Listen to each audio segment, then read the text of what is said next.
This video is going to be of special value to barbers, stylists, spa owners, nail people, spray tan people, lash specialists, hair extension people, color professionals. Listen up closely. I'm going to speak to the barbers first, because those are, and the stylists, because those are the people that I can relate to the most. Having many years of experience in salons, barber shops, and spas myself, and having created a great following, being a neighborhood barber for me was absolutely useless. Putting up a barber pole, having the barber pole spinning, and a neon sign or an LED sign saying, "Open," is one tactic. On the scale of 1 to 10, it rates very low. What I don't want you to do is be a neighborhood barber or stylist.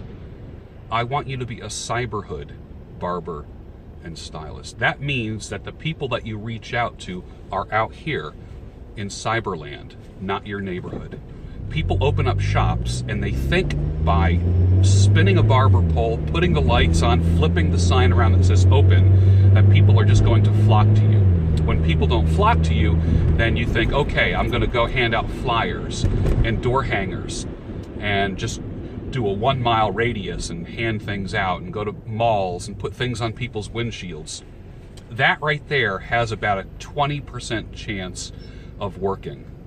You hear me? A 20% chance of working. What you need to do, and I'm going to say it again, is be a cyberhood barber or stylist, not a neighborhood barber. 90% of my following, of the people that sit in my chair, 90%, 9 out of 10 people that come to my chair come as a result of this right here. Right here. My YouTube channel, my Instagram, my Twitter, and my Facebook accounts. Because I'm reaching out to the cyberhood, not the neighborhood. People started laughing at me when I said people come from 3 states to come sit in my chair. Well, that's interesting because I live in, the Philadelphia area, and it's easy to come from 3 states, Pennsylvania, New Jersey, and Delaware. All you have to do is cross a line, and any one of those states is only just literally minutes away. So that wasn't like a big claim. When they started coming from Maryland and traveling 2 or 3 hours, when they started coming from Virginia, and who can testify to this is the manager of the store that I work in the mall, because I work in a damn mall. We were counting, last count as of this past week, people are coming in from 13 states. People want to know what is the closest airport. People are coming in from 3 countries. Canada, listen to me, Canada, Scotland, and Ireland, making trips to Philadelphia to sit in my chair. That's a big cyberhood, isn't it? There was no door hanger put on their door. They found out about me through this right here. So anyone whose business is suffering, or you want more business, now you could always scale up your business. Let's talk about scaling for a second. For instance, the average person making, let's just say $15 an hour. If you work 40 hours a week, the average work week in America, 40 hours a week, or 38.5 or 37.5. Let's just say 40, a round number. $15 an hour times 40 hours is going to bring you $600 a week gross. Take taxes out and expenses, that becomes $300 a week. Not real good, right? So let's take that, let's make you work 80 hours a week, where you're only home 8 hours. You go home to eat and sleep, and that's it. Let's say you do 80 hours a week. You can turn that $600 into $1,200. That's called scaling up. You just do the math. But what happens is your body runs down. you become less effective. It's the law of diminishing returns.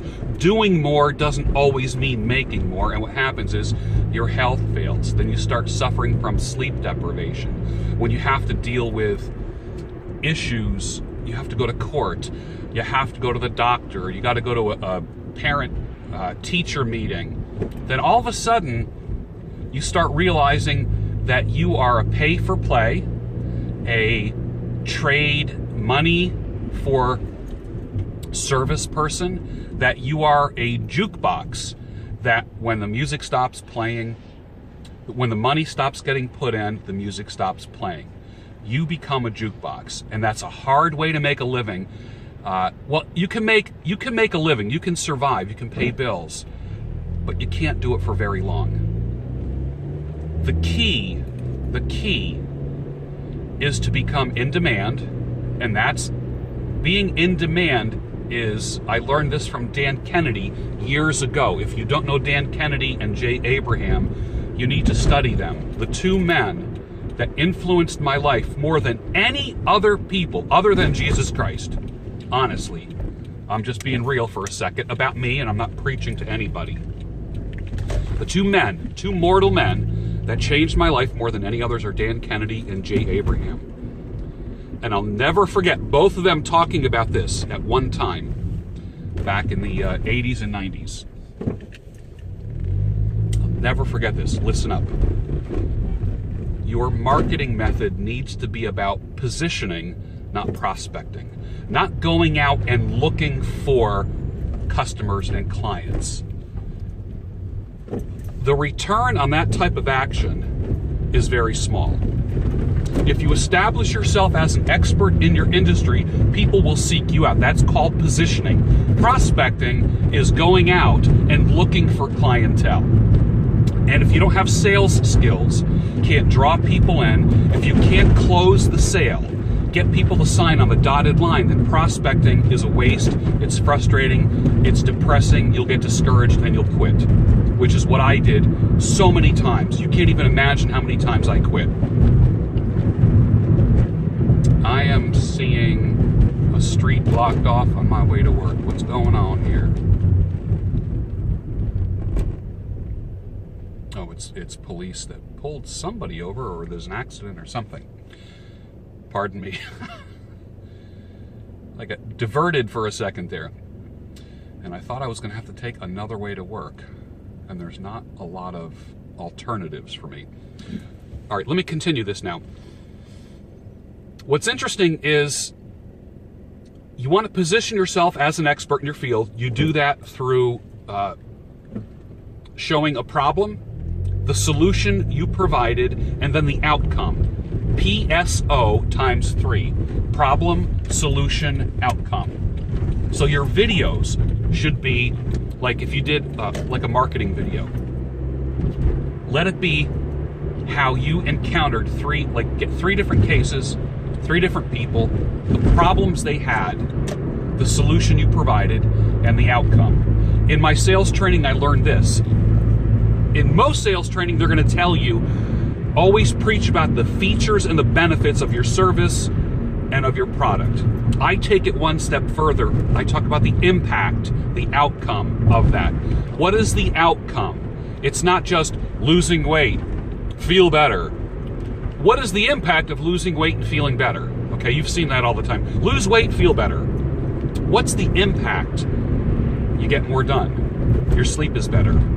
Your sex life is better. You make more money. All of those things are the impact.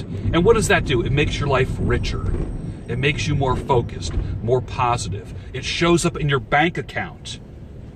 That's what positioning is. It's establishing yourself as an expert, people coming to you. I like to say that my haircuts, and I say this all the time, my haircuts help you get the job, close the sale, and get the girl. That's the impact of what I do. If people are going for a job interview, come to me the day before. I will hook you up. None of this myth, you need to get a haircut a week before something, like your hair looks better a week after you get it cut. BS, man. Your haircut looks great when you walk out. It's not a delayed effect. It looks great when you leave my chair. So you're going for an interview. You want to look sharp. You want to propose to your girlfriend. Come to me. I can help her say yes. If you're an attorney and you have a big case coming up and you need to present a case in front of the judge or a jury, come to me. If you're a business person and you have to you have a big pitch and a meeting with a potential client, come to me. Because what happens is this, is when you are detail oriented in the way that you look, when you are you communicate the message unconsciously to your prospects and to the people you're pitching that you are going to be detail oriented with their resources and with their money. It's an unconscious thing that happens. So for barbers and stylists, forget the neighborhood. Forget the neighborhood. Think about cyberhood. I hope that helps. You can do this thing. I know you can. Because I believe in you. Now go out and do it. If you like this video, don't forget to bang that thumbs up button. Forward the video to people who you think would appreciate it, and subscribe to the channel. That would be awesome. And as always, let it grow and let it flow.